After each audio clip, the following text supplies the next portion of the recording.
dancing, music, love, Paris, tuberculosis. We watched Moulin Rouge, and this is what we had to say.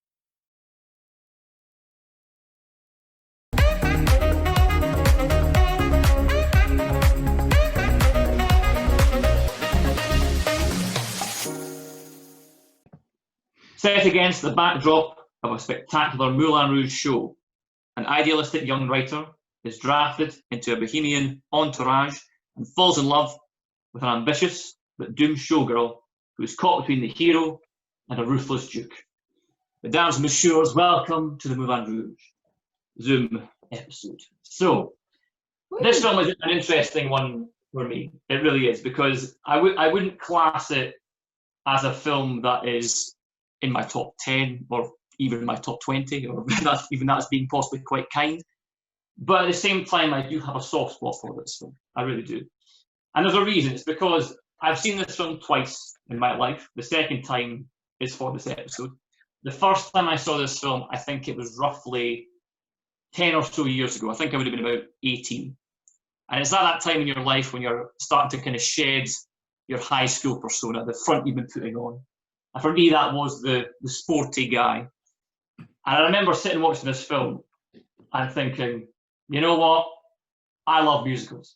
I love musicals. I love the theatre. I love all the costumes. I love the singing and dancing. And that's who I really am. And it was a big moment for me at that time. It was I was coming for a while, but it was a realization at that time too. And I was just sitting watching this film again this time and thinking, wow, what a difference between the way I was at 18 and the way I was now. And that, I think, actually is something that's quite beautiful about films at times. And I think it's kind of why we all like films so much, is that the films remain constant. They don't change. The scenes will remain the same. But for me, watching this now, I looked at it in a completely different light than what I looked at it at 18. Mm-hmm. And things jumped out at me more this time. Certain societal issues jumped out at me this time, as well as some emotional reactions that I didn't expect to have. Like, for example, at 18 years old, there's absolutely no way I would have had any kind of emotional reaction to this film. But with everything that's happened to me in the past 10 years, at the end of that film, there was a tear in my eye. There was. And if you told me that would have happened, I wouldn't have believed you.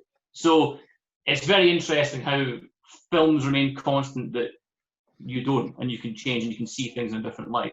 Now, this film is incredibly divisive. I've looked online. It is very, very much 50-50, right down the middle, two camps. You either love it or you hate it. So with that in mind, my first question to everybody is very simple. Firstly, had you seen the film before, and do you love it or do you hate it? I'll just go around the room this time, I think. I'll start with Sasha this time. Sasha, what are your thoughts? Yeah, I've seen it before. Kind of similar to you, I was younger. I actually cried when I was younger, and this time I didn't cry. I think at one point I wanted to be Satine. I was like, oh my god, she's literally living the dream. She's got two men after her. It's amazing. It's so cute. It's a beautiful love story. And then when I watched it again, I was like, damn, there's some issues in this film. I was like, it's hardcore. There's loads of beautiful moments. There's loads of interesting moments. I look at movie making differently, like shots and stuff like that. Whereas back then I was just like, oh, this is so cool. They're all dancing and they're having a great time. And I want to be in the Moulin Rouge. But yeah, it's very different now. I don't hate it. I don't know if I love it, but I'd probably go closer to love it, because it's one of those movies that's just like, oh, okay, maybe I'd have to watch it one more time, like when I'm like 50 or something, to see how much it changes. But yeah, I enjoyed this. It was an interesting one. Mm-hmm. Andrew, what do you think? I'd never seen it before, so this was the first time. I distinctly remember my big cousins, the two of them, they loved it. I think it was their favourite film when they were younger. But I think I agree with you in the sense of, to me, I don't think it's aged well. Like, the comparison I done was, if you've ever watched the TV series Skins, when I was a teenager, Skins was, I was like, oh, I want to be those guys. Those guys are so cool. And look what they got up to at college. And then I watched it like maybe 2 or 3 years ago, and they're absolute weirdos. Like, you don't want to be anything like them. And I felt that kind of like, I could understand why my cousins, when they were like 16, 17, enjoyed it and maybe had the fan, oh, that looks so exotic and cool and things like that. Whereas no, I don't know. I didn't hate it, similar to Sasha, but I think I fall more closer to hate than love. I think there was things I liked in it, but for the most part, I can't see me watching it again. Fair enough. Paul, like a virgin story? Thank you. I'd never seen this before, funnily enough. I know that's a shocker. Shocking. Never seen it, expected to hate it, came out loving it. Yeah. I was really charmed by the quirky nature, especially in the first half of the film. Ooh. First 45 minutes, I was really charmed by the very quirky, almost abstract style of the film. You know, it's sometimes you have no clue what's going on in a way, but it's hitting you a million miles an hour. But I was really charmed by that, and then I feel the film settles down a little bit later on, and you can follow the story. And there's parts of it you can get invested in. I'm not saying there aren't problems, because sure there are problems with the film, but yeah, I left with a nice taste in my mouth. Mm-hmm. Mm-hmm. Interesting, very interesting. I'll be interested for the later discussion we talk about, because as I said before to everybody, I thought it's a game of two halves, this film. So it's quite interesting that you fall more on the first half. Interesting. Greg, what do you think? Christ, great intro. I'm sort of leaning into the more positive camp, although everything that's wrong with it is very apparent. I saw this once before, and it was about 6 years ago when I was still at uni, and I was full of wine, and yeah, we had a good time with it. But I think it's because the one rule that we had was we had to take a drink every time they say the word love. And You should have done that. That's brilliant. No, I had to like make notes, and I wouldn't have been able to do that this time. But yeah, I still had fun with it this time round. It's so delightfully naff, and as a room full of arty, creative people, don't we all know the real suffering here? It's just having to sit through stuff like this every now and then and think it's not as deep as it actually thinks it is. But the songs are nice. So there's that. I know. Well, I mean, as you were saying, like the word love and its all its variations appears 143 times in this film. So who counted? Yeah. Joseph, what do you think? I'm like Paul. I'd never seen this film before, but I knew, Come What May, the song because everyone and their friend is singing it. Especially if you did advanced higher music like I did. Dear God, the amount of times I heard folks singing it, I was just like, shut up. And it's like I had the same relationship with Moulin Rouge, like I still do with Les Mis. I hate it. I hate Les Mis because it's overdone. And doing advanced higher music, everyone's singing it. I'm just like, shut up. And that's what I was like with Moulin Rouge. Everyone's like, oh, it's great, it's amazing. And I'm like, oh, I'm going to hate this going into it. But I came out loving it. And it was obviously, yeah, things that have been talked about before. I didn't like the first half because it's hitting you at 1,000 miles an hour. And I had to keep going, no, it's a Baz Luhrmann film. It's a Baz Luhrmann film. It's not Edgar Wright. Because it felt like an Edgar Wright film, just bam, bam, bam, bam, bam, constantly. And then there's just so much happening. I had to pause it several times and just digest what had gone on. But then when it came to the second half and it slowed down, I really started to get into the flow of the film. And I was a bit like you, Craig. I came out with like a wee bit emotional. But at the same time, I was sitting there thinking, Ewan, what you doing, man? Come on, get a grip.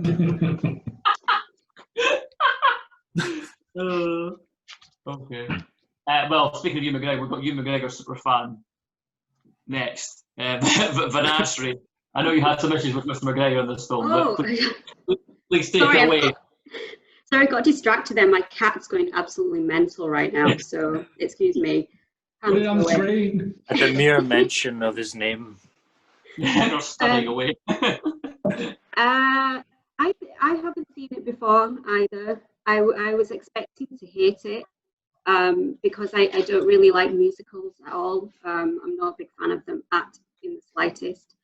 But I guess as far as musicals go, and Baz Luhrmann, it was okay.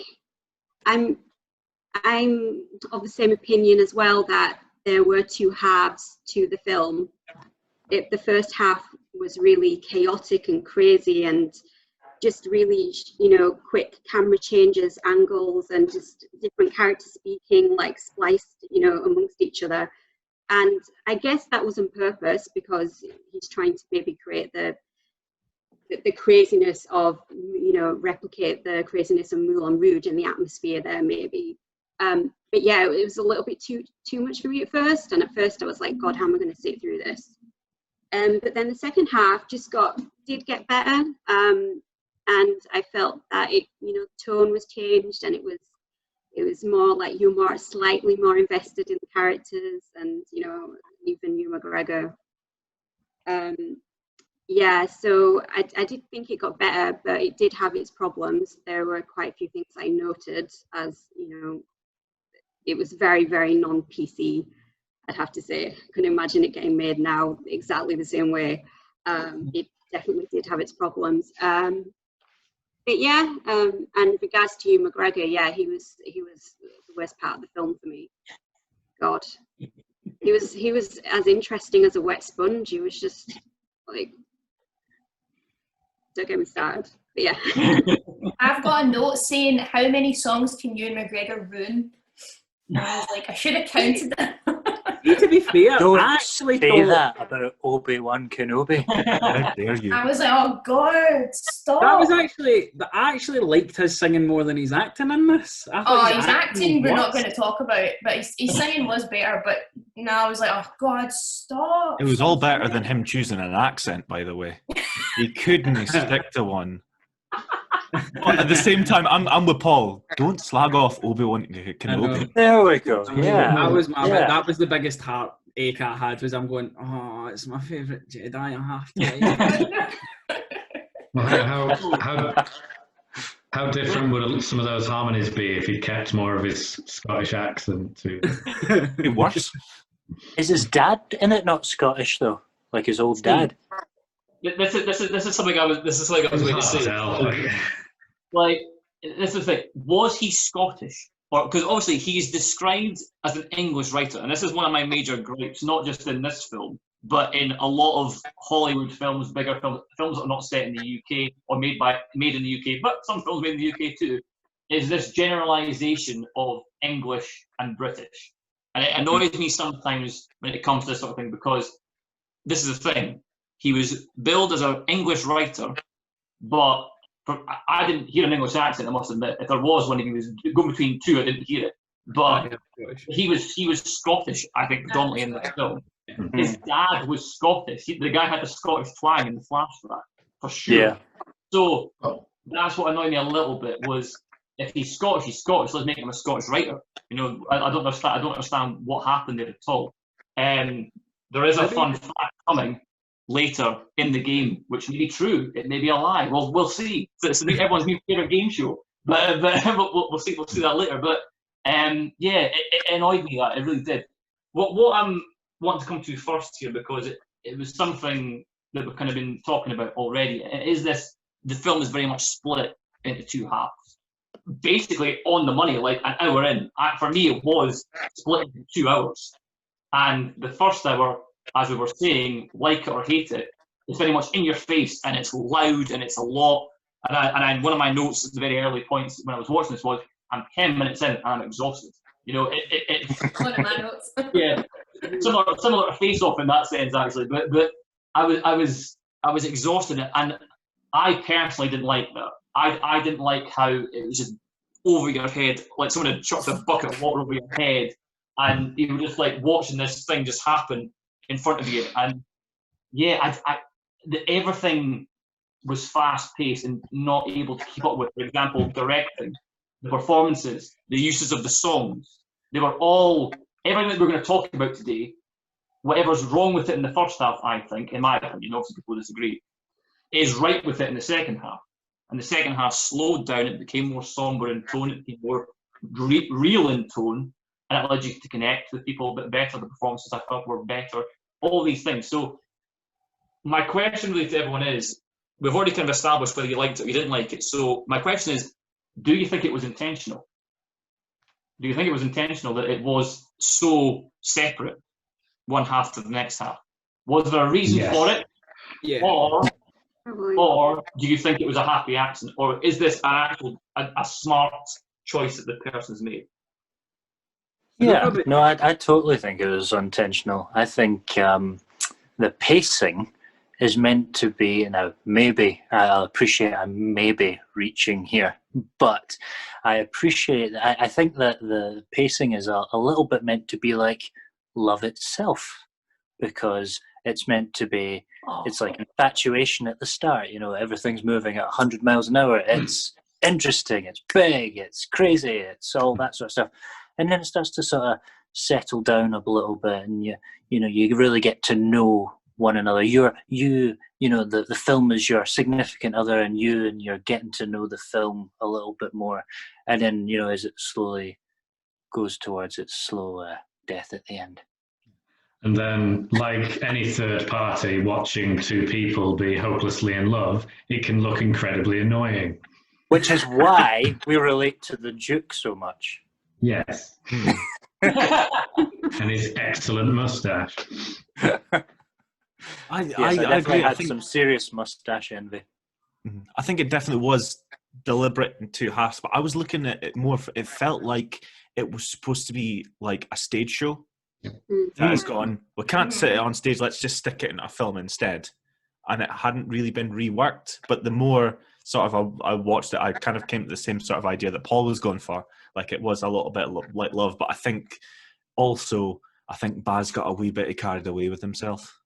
A little bit.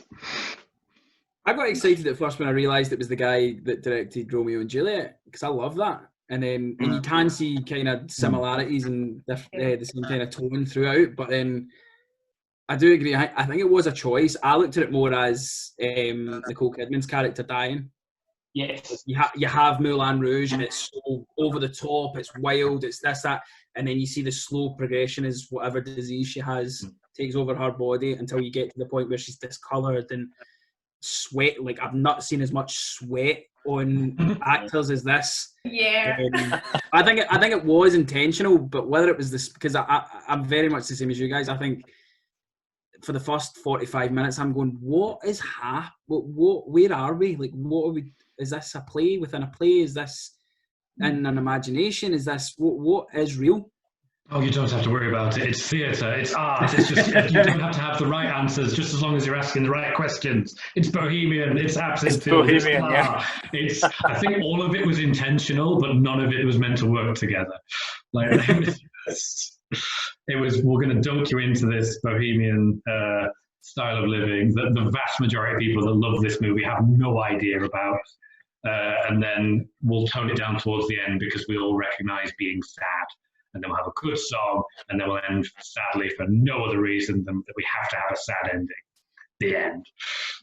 I think the pain and all that shite. I think the fast pacing like really works, particularly in the club scene, because you are like when you're in Moulin Rouge and they're singing the songs and everyone's dancing. You know, it's so many different jump cuts to everything, and everything's moving at 1,000,000 miles an hour. You get the real sense of just getting lost. You know, you can imagine yourself being high on absinthe. Yeah, with Kylie Minogue. I noticed. Kylie Minogue. You know, just being drunk on absinthe in this club. You know, dancing around, not knowing what the hell is going on. You really get that sort of feeling. I thought with it, I really liked it. I appreciate what Andrew said as well about the Romeo and Juliet, and it is the same person, you're right, who made both. But I actually think stylistically, it's quite Shakespearean, I thought. And I mean, he took influences from Shakespeare and also, opera, in this kind of tragic love story that is doomed to end in misery. So I think you're right. I think it is intentional what has happened. I don't think it's executed as well because I think it's quite jarring how different it is. I don't feel, for me, it is like two different films. I think it needed to flow a bit together a little bit more. But that being said, I think that the second half is so effective that it makes up for it. I mean, this film was nominated for Best Picture at the Oscars. So many Oscars, it's ridiculous. It was. It's the first musical film to be nominated since Beauty and the Beast, 1991. So, yeah. And I think it possibly was nominated purely because of that second half. I can kind of see it. I don't totally agree with it, but I can kind of see it. No one else really. The performances weren't nominated, which is a first, or it was not really the done thing. But yeah, it was nominated as Best Picture, and that possibly is the case why.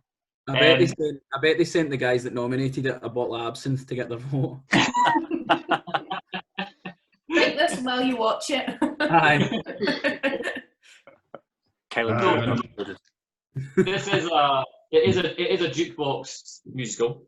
Yes. I tend not to like jukebox musicals. I personally find them quite jarring at times, and also I prefer it when a musical has its own original song, and its own original piece that really makes it its own thing. So I don't tend to enjoy it. That being said, once again, this film sometimes is the exception to the rule in that case. Occasionally, there is points, again, we're going to be splitting it into two halves, I think, for the whole of this episode. I think the songs are not used effectively in that first half at all. I think they're too quick between them all, and you don't get a chance to really appreciate them. But then you have numbers like Roxanne in the second half. Loved that. Loved it. You've got Come What May. I like Come What May personally. It's one of my favourite songs. Like when a song is done well in this film, it's really effective, I think. And that Roxanne scene, I'm sure we'll talk about that for sure, because it's a wonderful, wonderful scene. It's really done really well, going between the two aspects and the way the music is used, really, pulling the heartstrings there. So, what do people think about the songs in the film as a whole? Do we think that it worked? Do we think it didn't? Would we have had less songs? Would we have maybe tried to use them better? What do we think? I think there was I feel like they just took some breaks. Oh no, go on. Sorry, I was just saying, like you said, there was definitely too much mixing up between the songs. You're just getting into a song and you're like, oh, I know this song, and you're like, oh, okay, changed it. Yeah, it was really, really quick, but as you said, later on they started having some other songs in it, and one that sticks in my head was Like a Virgin. I think it would need like a mini segment just for that song, I think, yeah. And a bit of group therapy while we're at it. Yeah, that was it was interesting to see it from a male perspective of and pimping out a woman, but it was very not exactly PC, but it was funny. I hate to say it. I found it. I did, out of all the characters as well, I found the Duke more interesting. He was quite comical in the way he played it, and I thought he was quite funny. So he was quite a funny villain to have, and him singing the song, really badly was yeah, that was entertaining. But yeah, it was the first half was just too much, too quick. Not enough time given to any of the songs. So I'm definitely with you on that. I think some of the songs in the start were good. I thought Diamonds Are a Girl's Best Friend worked really well. Mm-hmm. Club. I thought that worked really well. Maybe it's just me because I'm a big Elton John fan, but I really liked Your Song as well. But my favourite scene in the whole film is the elephant room. So I really, really enjoyed Your Song, and the quick, like the elephant room scene in particular is like where I saw the most sort of stage show part of this. Like you could just imagine them like moving around on stage, him trying to hide from the Duke. She's like forced myself on it, like, oh, look at this way, you know, and he's trying to sneak out, you know, you could see all kinds of shenanigans going on throughout it. So I really liked it. And then later on, Roxanne and Come What May, yeah, really, really powerful stuff. And then Like a Virgin, like my name says, Like a Virgin, just fantastic. In fact, I want that as my, like, I want that either as my ringtone or I want to listen to that as I go to sleep. You know, it's Really? yeah. I could die happy never hearing Jim Broadbent say the word virgin again. No, something about it really soothed me. I had no issue with the songs. I thought because I similar to Craig saying about not liking like jukebox musical. I don't mind them if the songs are quite obscure. So if I've not heard them for years, and I'm like, oh, that's a great song. So I did like your song, but the issue I had with it was when they started putting it in the script and they just kept saying the same words over and over again. I'm like, right, we get it. Next bit. But again, I think Roxanne for me was the standout. I absolutely hated Like a Virgin. I was creeped out beyond belief. And it was like, there was certain ways that they were singing it as well, where it was just like... And the eye contact. We're just two different men. The guys. You know, my issue wasn't the songs. I thought the song choices were great. It's just it was the repetitiveness of them. They just came back over and over, especially in the first half with Diamonds Are a Girl's Best Friend and Your Song. They just kept, when they were talking to each other, it was like a wee kind of cheeky wink where it's like, I heard that song, and I'm like, right, keep going. Not that pop music ever They were gets just repetitive. taking lyrics and using them like, oh, we'll just use this lyric again because it makes sense. Oh, we'll just use it again because we've used it again and people know what it is. And I was kind of like, ugh, whatever, man. We've paid the royalties for these songs, so Yes. we need Yeah, Let's use the lyrics. Let's get our bang for Yeah. our buck. I thought I really liked the Like a Virgin bit, just because it was It's so a rehash awful. of the song. It wasn't a direct cover. It was like a restyling of it, which was really interesting. And the style of creepy bastards. Yeah, Yeah. it worked in context of the film. Within the context between the two characters singing it, it worked. I wouldn't pay for that. I wouldn't want to see Jim Broadbent. I would like a Jim Broadbent to do a whole Madonna album, because that would be great. That's the new Christmas #1. But the Roxanne song, it was like a triple threat for me. It was not only I really like Roxanne because I like the Police because I'm weird, but it was also mashed up with, I think it was Tanguera by Mariano Morris, I think, as well, which is the part Ewan McGregor was singing, which he sang okay. It was a really nice mashup because it had a balance between the two songs, whereas the rest of the songs were just like bam, bam, bam, here's another one. And like Vanessa was saying, you don't get time to go, oh, I know that one. And before it's like dust in the wind. Yeah, they took their time with that one and they had a nice wee dance number and you kind of felt it and like the mood light in it. I was just like, this is just stunning. And the dance was a total allegory for what was happening in the film as well. Yeah. I'm so glad someone else spotted that.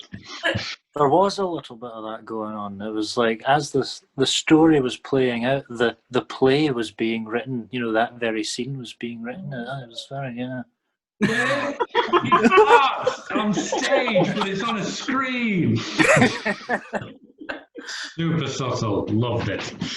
Does anyone else? Oh. No, I was saying, this is what I'm saying. Like, the film is divisive.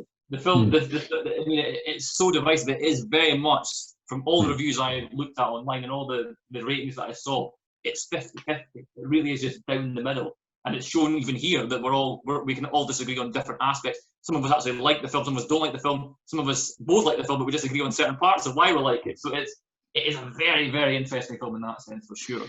It's a little bit... Oh, on you go, Greg.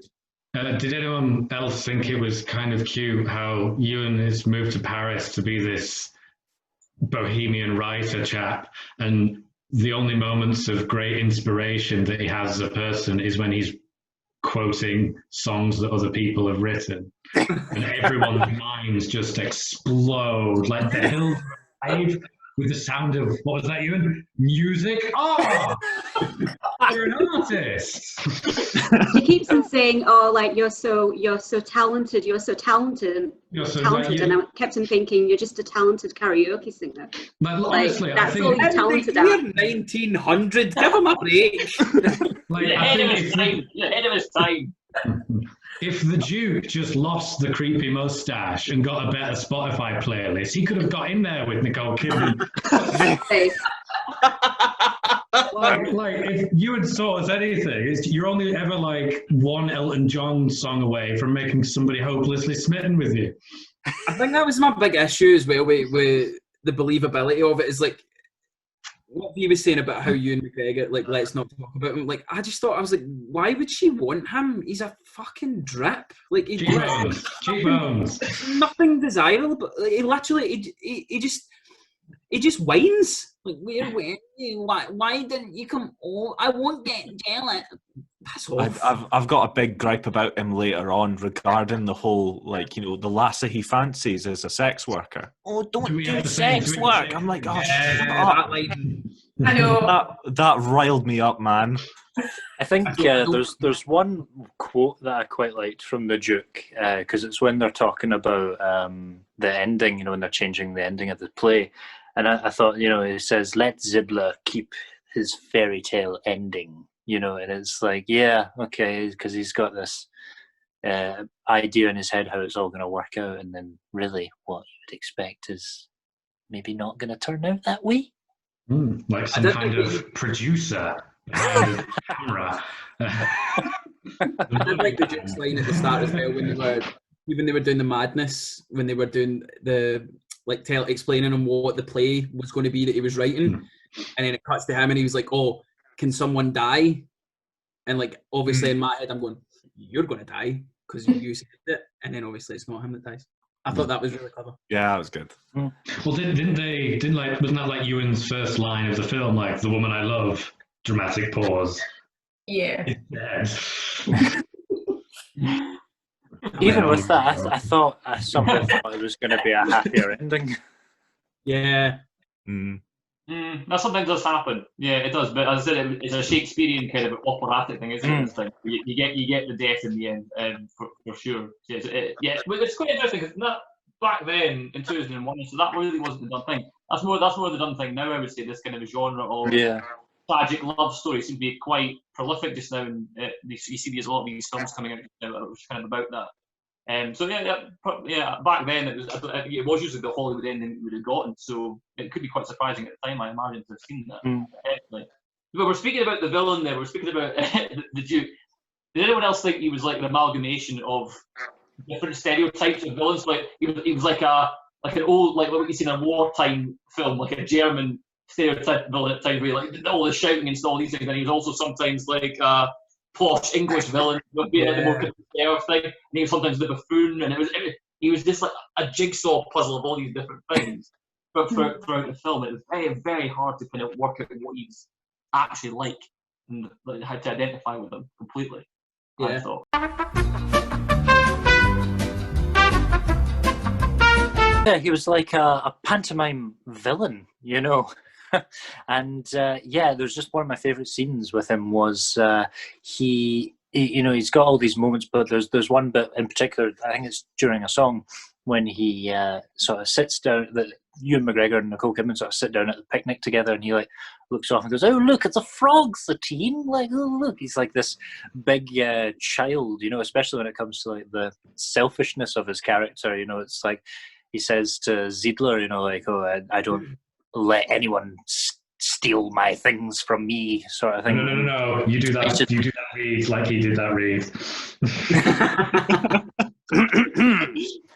I don't let anyone steal my things from me. My things. Thank you. As you were.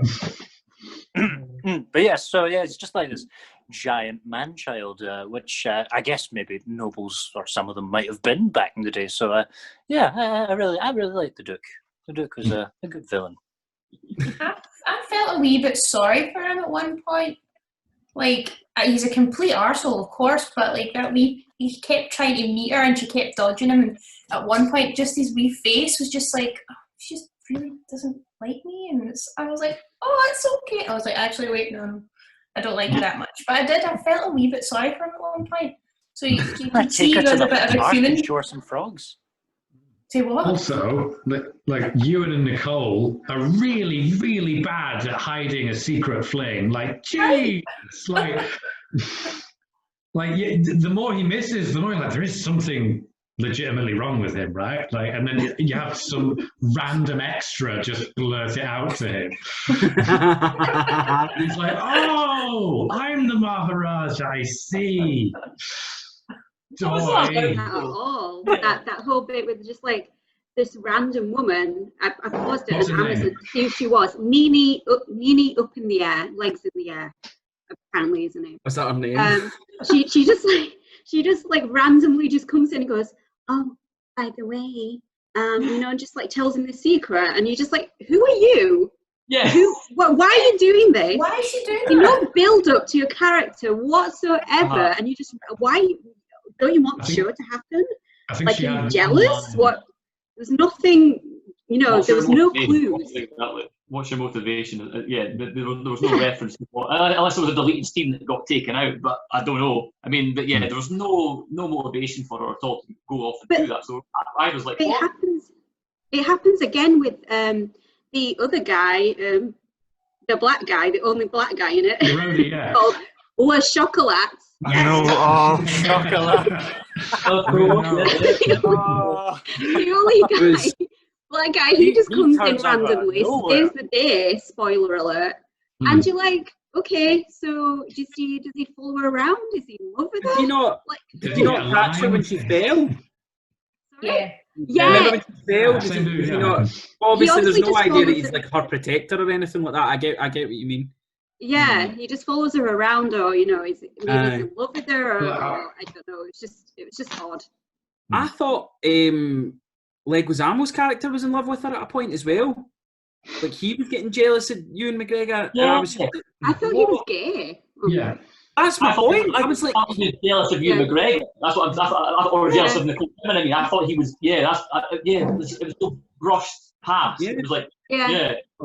Also, I need to go back to the chocolate. Like, that was thrown in so nonchalantly. Like, obviously, there's loads of things wrong with this in terms of PC, but it was just the fact he turned around and went, chocolate, could you escort her back? And you're going, no, let's go back. That's not his name. Wait, what did you call me? Yeah, I saw that happen. I was like, that cannot be the character's name. No, I go to IMDb. I'm like, no, there it is. That's his name. Like, what is going on? Because it's in French, it's okay. Because he didn't actually say it in English, it's fine. Ridiculous. Based on a real, apparently, well, I just read it. I have no idea if this is true. He might be based on a real character who performed at the Moulin Rouge called Le Chocolat. But even then, you thought, you would give some background to this character then if he was actually a real person and why he's called that and anything about him, just not just call him Le Chocolat and then leave it up to the audience just to think. Pull up Paul Stirrett. Give him Chocolat as his middle name. Brian Chocolat. David. Yeah. I mean, well, we can talk about the lack of PC in this film. It is showing its age, and to be fair, that's not even an excuse, because even in 2001 and any time in history, it's not acceptable. Like, even if this film was made in the 1960s, it's not acceptable. It doesn't matter when it was made. That's not an excuse for it at all. It's interesting. It's interesting how that sort of that wasn't perceived as something to cut out, and that it still managed to get the nominations, and people still love it, and still somehow forgets a couple of slurs that slipped through because the editing's so fucking fast. Never mind extras with chocolate names and no lines. I think obviously, like, when you go back and you watch loads of these, like, obviously it's not an excuse, but when you watch loads of these films, a lot of stuff doesn't hold up. You see a lot of like racism and sexism and homophobia and all that kind of stuff. But just that guy's name was just so brazen. It was so obvious, and I'm like, oh, it was so framed as well. Yeah, it was such a, it like hung in the air for a moment. Like, no, and he looked so sad. I know. It was like his like name was said, and there was just a hard cut to his face for like at least 3 seconds. You kind of almost want everyone else in the room to go, whoa! Not cool. It's completely breaking out. Just someone going, "Hold on, Ewan, stop it." because it wasn't as if he was like a really skinny guy. He was just this big, massive guy. It's like, wait, hang on, couple of words back there. What did you say? Sorry, on you go. Oh no, I was just going to say that. I mean, I don't know if you were going to mention it as well. The underlying misogyny as well in this, and with the whole character of Satine, who just exists as an object for like men to look at, which is what is Moulin Rouge. That's what the show is. But then within the film, she's just there to be the object of this guy's affections, and just a way of a Zidler to make his money and his cash for the show, and she's just happy doing that, and she has no aspirations of her own. She's just just happy just to be pimped out and just be on stage for Moulin Rouge and to die for Moulin Rouge. And also at the end, spoiler alert again, sorry, with the Hugh McGregor's character, all she basically exists in the end for is just to be inspiration for his writing. Like, he's so terrible at writing, he needed someone to die to give him inspiration. That's all she is in this. It's terrible, and she's dying of like tuberculosis or whatever on stage as well, spreading it to everybody. That's another factor.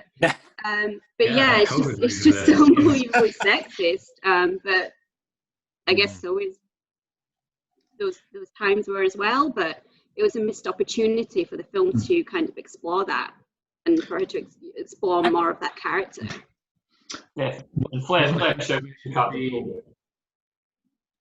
Sorry, was the motivation to be like she was wanting to be an actress? Yeah. Yeah, and I think that's why she. Yeah, okay. I'm sorry, I twigged that now because they mentioned it like 2 seconds in. Yeah. Like, in the very, I think when her and Jim Broadbent are getting changed in that dressing room made of people's dresses, and they're talking about is he here and going to be an actress because etc. But it's just so it's just so quick. It's just like whoop, and it's gone, and you can miss it easily. That was the case with the Chocolat thing as well. Like it felt like there was an edit that was missing that would have introduced or at least made that a hell of a lot less jarring. And it just got lost on the cutting room floor somewhere, along with hundreds of other edits of that opening ad. I mean, let's not forget the most overtly thing, in my opinion, which was the actual show itself. So, the Bollywood production, which has obviously been whitewashed to high heaven. But the problem with it is this. Well, there's many problems, but so apparently Baz Luhrmann went off before this film and went off, and he was just touring around India, I think is the story, and he saw Bollywood productions and he thought, oh, I'll bring it over to my film and we'll do it here. So that's why it was done, but obviously it's a complete, I just don't understand why he thought that would be acceptable to do that, to take a culture across and just conjure it into his film, not bringing across anyone of that ethnicity, of that culture who is there, and essentially whitewashing it completely. As of the time period, I think that was something that was sort of done. I think you'd have to bring in a bunch of native extras in for that as well, and then try and explain that away. Like I didn't see it as much of a glaring cultural faux pas. Like, it was just more of like, it was just another piece of excess to add on to this already excessive cake of stuff that they made of singing, dancing, dwarf actors, tattooed people with snakes.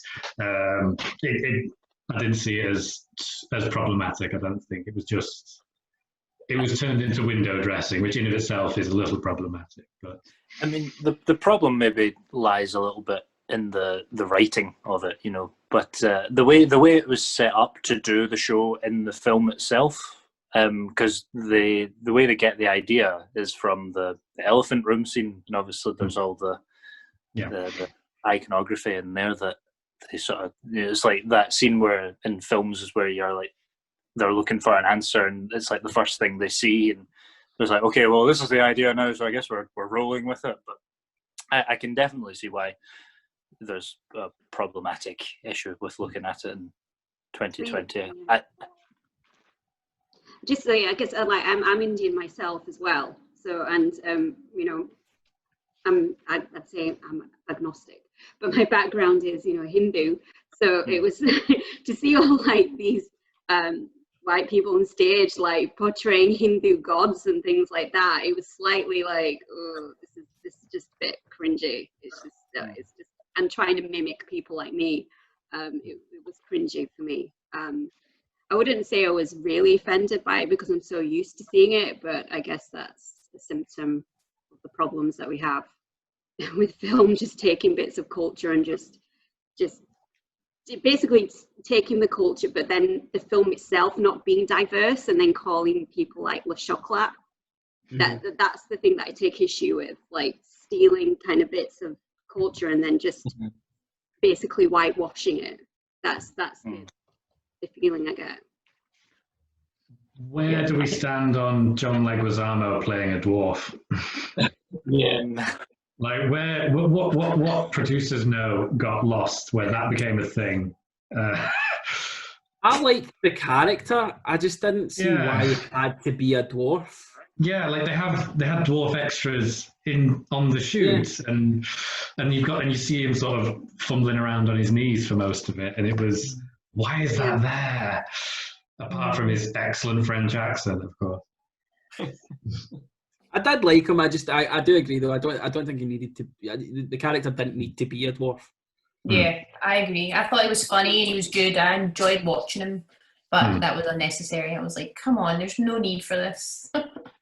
Was it because it was that ridiculous introduction at the beginning? And suddenly an unconscious Argentinian fell from a roof, followed by a dwarf dressed as a nun. I'm like, these are a bunch of kooky, fun, bohemian words that I put together in an order, and now we have a scene, and we just got a bunch of weird eccentrics together, and now we're in Paris, and off we go. And it just happens to say the word dwarf because exotic.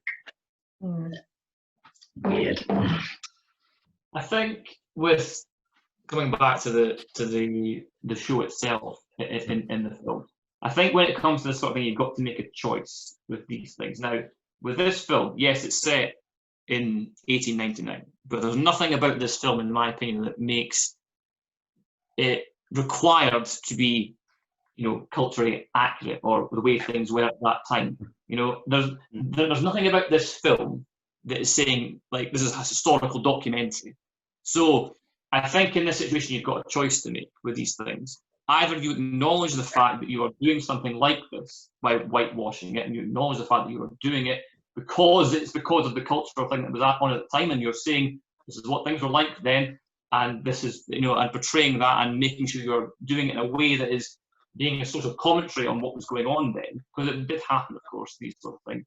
Or you take the people from, you make sure that you employ the people of that culture to perform those things, or you don't do it at all, and you do something that is appropriate for the actors that you've got at your disposal and the actors that you have leading that production. And you don't have, I don't understand why it needed to be a Bollywood production to finish off the thing, other than the spectacle of it. But I think you could have achieved that with multiple other avenues that you could have gone down based on what you had in front of you. And I think it's the kind of choice you've got to make when you do these things, personally. I think. Could it have been like early 2000s when this was coming out, like a lot of Bollywood films were starting to make it into more Western cinemas. So maybe he just thought, oh, these are doing relatively well. Let's sprinkle a bit of this on it and cash in on some of that money. Yeah, totally could be. I wasn't sure because I've never seen the original one either, so I wasn't sure if that was something that had like made it from the original into this one, or if it was like I remember you saying the director saw something. We may never know. I guess it's the difference between celebrating it Exactly. and just doing a portrayal of it. And Yes. it felt like it was celebrating it, if that makes sense. It definitely does remind me a little bit of, we've maybe seen or heard of pantomimes like back in the day that were less than PC as well, and it certainly reminded me a little bit of one of those, particularly with Jim Broadbent and his eyeliner and all that. I have a note here somewhere that just says Jim Broadbent is too horny for the camera. Like every time his mouth just got within like a couple of inches of it, I'm just recoiling a little bit. I would posit before we move on that Jim Broadbent is the actual villain of this film. Yeah, I agree. He tells her he doesn't tell her that she's dying. Classy. Dumps it on her when she tries to run away and thus cost him his entire business. Signs his business away to a completely unhinged man baby. And what was the other one? Made her dump Ewan for no fucking reason. Then rather than just, hey, maybe tell him that you're dying and then this all goes away. No. Break his heart first and then he'll fuck off. And we won't know. Genius. The classic formula, isn't it? The classic romantic comedy or romance film formula, isn't it? Falling in love, something happens, you tell them you don't love them, but you actually do, and all. It's all very formulaic. The liar revealed. It's a very old one, that, and it's boring. I love it when the heroes in these formulas. I love it when the heroes in these formulas, have their heart broken, and then they come back to save the day and shove a bunch of money over them and call them a whore. I love that. Also, that Ewan, he's writing the script to this play that the film then follows, right? So Ewan writes. There's a scene where he's writing a moment where the Maharaja convinces the poor sitar player that the courtesan's been unfaithful to him, and it breaks his heart. And then the whole end of the play happens. And then half an hour later, the same twist that he wrote happens to him, and he doesn't think, hang on, maybe, just maybe, I'm not. Why do you all like this film? I think what the film's trying to say is it's not about the Moulin Rouge, it's about how Ewan McGregor's character is actually a prophecy maker. Yes. And what he writes on the page comes to fruition. That's exactly like some kind of Parisian Total Recall situation. Nice. But yeah, he wrote his own twist and then he forgot about it and then just felt really sad for a bit and then had to go and basically Shyamalan himself. Well, that's what happens when you're a bohemian writer for the 1900s plagiarizing songs that came out in the 60s. You don't remember what you plagiarized. And can I say, as somebody that has done a little bit of poetry, poetry does equal sexy time every time. Jesus, that scene with Nicole and that elephant just, Oh wait, I've got the quote for that. That was one of my favourite quotes. I love a little poetry after supper. Oh, you mean poetry? I'm like, no. Yes. Right, I also liked. I'm ready for the first game. Sorry, I was going on. Fun fact or fake news is the name of the game. So I'm going to read 4 statements. 2 of them are fun facts about Moulin Rouge. 2 are fake news, which I've made up. You each have 1 question each to try and work out which 2 are which. All right? So everyone's got 1 question, and you've all got to decide what you think is the 2 truths and the 2 lies. Statement 1. Filming was halted for 2 weeks after Nicole Kidman fractured 2 ribs and a knee. Number 2. Nicole Kidman stayed in her trailer for a whole day after thinking that she had broken the $1 million necklace that she had around her neck in the scene in the film, in the rock stand bit. Number 2, the crew rubbed Coca-Cola into the floor so the dancers wouldn't slip. Number 3, Ewan McGregor's character was originally supposed to be from America, but his accent was so terrible that they rewrote it. There are your 4 statements. You've each got 1 question. I'll answer them as best I can, and then you've got to guess. Go for it. First, I just want to put this to the floor. The last one seems quite true, considering I've seen Beauty and the Beast, the remake, and his French accent was not good. His wife is French as well, so I don't know how you. Yeah. I'll have to think about a question first, though. I think that one's a red herring. I think because his accent is so abysmal, he's put that one in. I think that's fake. I know for the third one, having spent time around some dancers, that they do rub Coca-Cola onto the floor. So I think that is true. You have questions. Feel free to use them. How did you say she broke her ribs? Yeah, I can answer that for you if you want. Break them.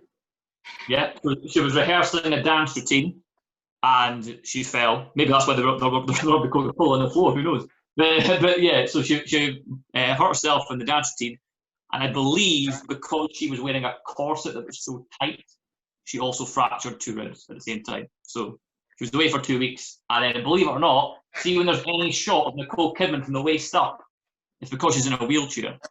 So any part in the film where you see Nicole Kidman waist up, wheelchair. That's either true or you've got the most imaginative brain in the world. Like that's a lie. I'm going to be so. I'm a terrible liar. I'm a passable actor, but I'm an atrocious liar. That's not a good lie, I will say. So this necklace was appraised at £1 million. Yep. Is that your question? No. What's the code? Was it diet? So it's appraised at £1 million. So how did she lose it? That's the same question. You're stuck in a wheelchair. How she broke it. Why she thought she broke it. Yeah. Right. So apparently, as the story goes, it was a prank on set from the director and I think the costume department or something. So what they did was they gave her a fake necklace as a prank, and also because there was going to be a fake prop one anyway for rehearsing all these things. And so they had that.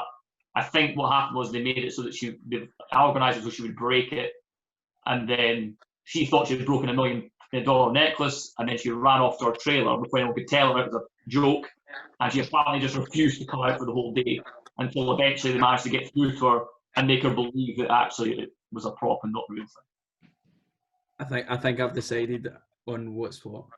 I think I know what's what as well. What dance was it that she was rehearsing when she broke her ribs or fractured her ribs or whichever? Oh, I'm not sure, but I think it was Diamonds Are Forever. I don't know that for sure. Diamonds Are Forever.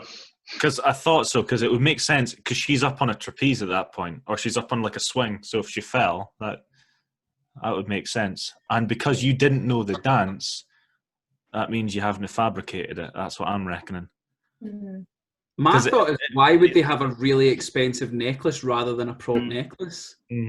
Especially because they rip it off her at one point in one of the scenes. So I feel like this is less about guessing movie trivia and just trying to break Craig now. There's more questions you haven't asked about the actor yet. Well, because in Craig's Extended Universe, that 2 weeks that they had to halt filming for Ewan to fix his accent was when they had time to pull that prank on Nicole Kidman. So that means they must both be false. That's my reasoning. So what ones did you say is false? I think it's the prank about the necklace and the Ewan McGregor have halted filming. Yeah. I can give you some facts about the Ewan McGregor thing if you want. I'm happy to give you some facts. Go on. Why? Give us some facts. Yeah. Why? Who decided that his accent was too bad that he had to? Everyone. Oh, yeah. So it's a cart before the horse scenario here, because Ewan McGregor's not the first choice for Christian. It's actually big man Leonardo DiCaprio, who'd worked with Baz He worked with Baz on Romeo and Juliet, so Baz wanted him for Christian, and so therefore he was written as American. And they discovered in the rehearsal that Leo couldn't sing, so they both just went, "Sorry, Leo, not for you. Off you go." And then Ewan was hired. It was still American. Ewan did the American accent. Didn't work. They changed it to English. They made them Scottish English. Exactly. And even then, he wasn't English. But yeah. Okay, you nearly had me. But if you can cast Leonardo DiCaprio in something, you cast Leonardo DiCaprio. Doesn't matter if he can't sing. Ewan McGregor can barely fucking sing. That's a lie. They auto-tuned, Emma Watson, so for Beauty and the Beast. So yeah, I think that's a lie. Okay, right. If it was made a decision, what we'll do, I will say statement one. You can all raise your hand if you think. Yeah, exactly. Yeah. So it'll be fun fact, fake news. All right, are we ready? So number one, filming halt because Nicole Kidman broke her ribs and knee. Okay, so we have pretty much a general consensus. All right, okay. I'll tell you at the end. All right, okay. Number two, the necklace. Everyone's playing again. Wow. This Okay. is exercising peer pressure now. Right. Is it peer pressure? Coca-Cola on the dance floor. Or Pepsi. Or was it Pepsi? Pepsi? Coca-Cola. Oh, if it was Ewan diet, McGregor's that changed accent. anything. Ewan McGregor's accent. Told you I couldn't lie, guys. Told you I couldn't lie. There we go. But Andrew, right for the wrong reason, because that is true. That I dressed it up in a truth. Leo got chucked off because he couldn't sing. I think he could sing. I can't imagine Leo singing. It'd be so weird. See, to be fair, I don't think Leo and Nicole Kidman would work. I can't see that. I don't think Ewan McGregor and Nicole Kidman worked. I agree with that too. I think it should have been Ewan McGregor and Leonardo DiCaprio. Yeah, that's There we go. That's how we do it. I think, did we just segue into fantasy football casting now? Yeah. Or Nick Cage and John Travolta, that'd be a good pair as well. Yes. Callbacks, yes. Yeah. So speaking of casting, just as a little rundown before we do rehash, I'll go over to you guys for rehash, which I'm very interested for. Here's a few casting choices that happened before the final decision. So Christian, we know about Leo. We also had Heath Ledger, but apparently he was too young at the time to be paired with Nicole Kidman. Jake Gyllenhaal, who we know can sing. Hugh Jackman, who we know can sing. And this is the best one, Ronan Keating. Wow. That blew my mind. That blew my mind when I read that. The team was Catherine Zeta-Jones, Kate Winslet, Hilary Swank, the usual people in that time period, Renée Zellweger, Drew Barrymore, and Sophie Ellis-Bextor. Again, interesting. Very interesting. I could see Renée Zellweger doing it. Yeah. So, with that in mind, we have established that there are issues with this film.